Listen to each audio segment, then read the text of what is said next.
مسؤول وحقلي يددا المولها حي كشوي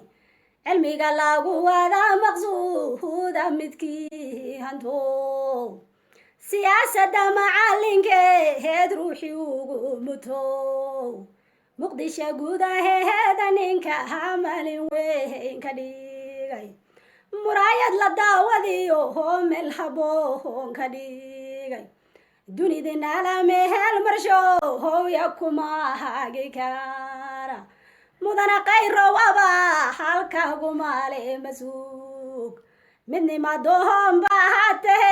هي مولكو رمي معبود كان بارينا يميدي هيكتن كراه ديني مركالي سولا هابا والي هيغانا ميلتا وركرسي واحد مودانته هي مولكو قدي مشات شلي جوهكتي هم الكسي هبول معبود كهاكو جاي هيا مالها حوينه جيرو كوا كماغا يا والي قد ماما ديان مصيبة نعب كغارة حب كغلاغا مدور معين بانوتي هم الوناهاك سنغار امين امين aniga u mahad celinayaa mas'uuliyiinta xildhibaanada iyo dadka kale oo halkan jooga wasiirada waxaan rabaa marka ugu horeysa horta inaan idinkugu hambaliyeeyo inaad leedihiin xikmad aad shaqo ku bilowdeen ayna ku sii socoto waa awoodeen inaad sanad qabataan kadibna lagu kala tago inaad sanadkii hore qabateen oo kii ka horeeyay qabateen kana aad qabateen waxa ka muuqata in waxaad qabanaysaan ay dhab idinka tahay waan idinkugu hambaliyeenayaa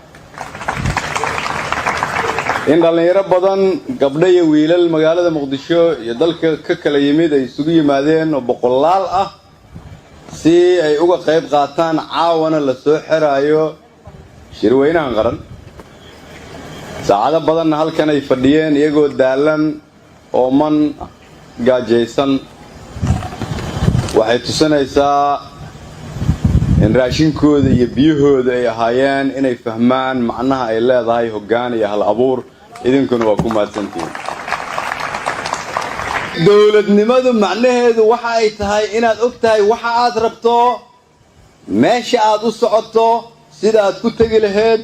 daacad ay ka tahay aad u soo kacdo waqti aad geliso waxaan rabaa marka dhalinyaroy dalkan hadda aan joogno xoogga uu haysto waa idinka maskaxda uu haysto waa idinka dhaqaalaha uu haysto waa idinka waxa uu ku faanayo ama cidda uu la tartamayo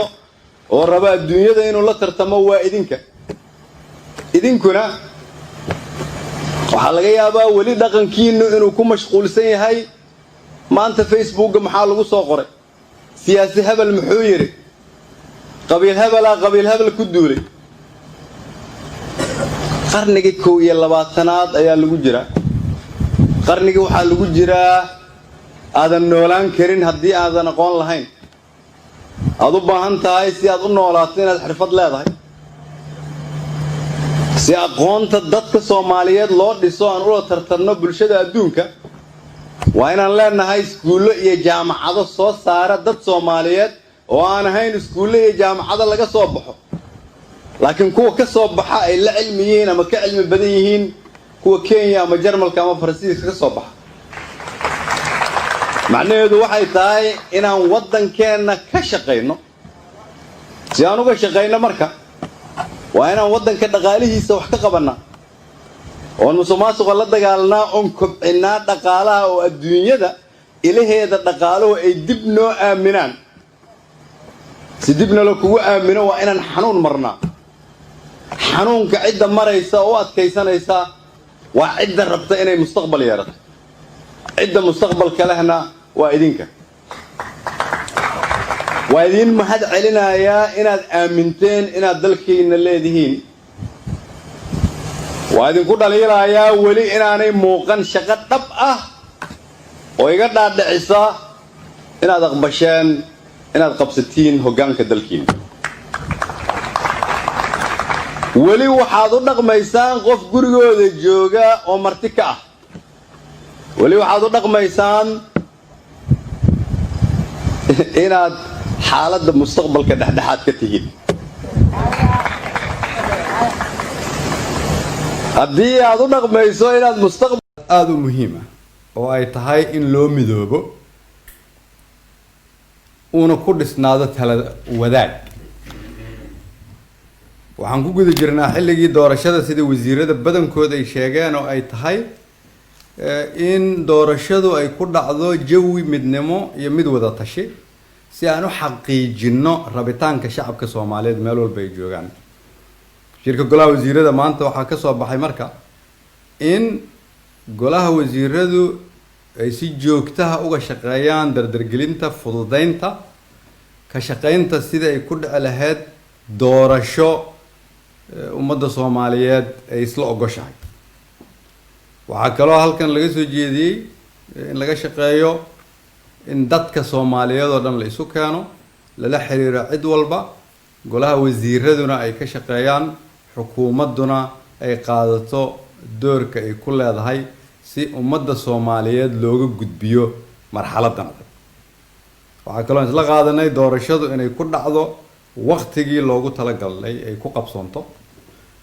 waqtigaasna si ay ugu qabsoonto waa in la geliyo xooga ugu badan oo la geli karo sidoo kale waa in laga fogaadaa in ay dhacdo ama lagu shaqeeyo fikir ku salaysan muddo kordhin sababtoo ah muddo kordhini waxay horseedi kartaa qalalaaso siyaasadeed mid amni iyo mid dastuuri sida golaha wasiiradu ay codsadeen marka waa inaan u shaqeynaa kulligeen in hadda la soo gaaray waqtigii dalkan iyadoo talada la wadaagayo laga samatax bixin lahaa meesha aan joogno lana gaarsiin lahay doorasho dadka Soomaaliyeed ay ku midaysan yihiin sida aan hore u sheegay golaha wasiiradu way soo shaqeeyaan way bixiyaan juhdi aad u fara badan maantana waa doodeen juhdigaasna waxaad u bixisaan